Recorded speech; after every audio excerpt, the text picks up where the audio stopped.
There are certain factors that contribute to porn addiction. These are, for example, isolation. When you're isolated, the probability of you going into porn is very high. In fact, a study has shown that socially isolated people are more predisposed to any kind of addiction.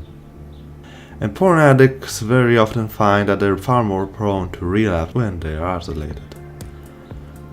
Another factor is stress. Stress has been identified as a major trigger for porn addicts. Another factor is a genetic predisposition to addictions. Porn addiction is not unlike any other addiction. If you're genetically predisposed to addictions, you're genetically predisposed to porn addiction.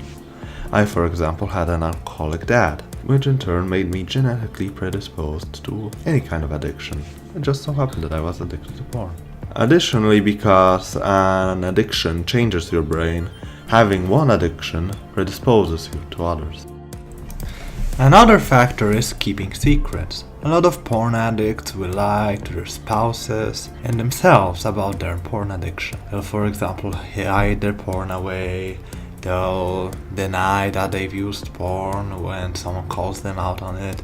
And they'll claim that they do not have a problem when they obviously do. Here I want to discuss a very important aspect of porn addiction. In the brain, the wanting and liking mechanisms are separate. You do not have to like porn to be addicted to it, or to even want it. For example, I did not like waking porn. I did not find women that are too fat to move attractive. But anyway, I craved it. I was addicted to it. I compulsively wanted it without liking it.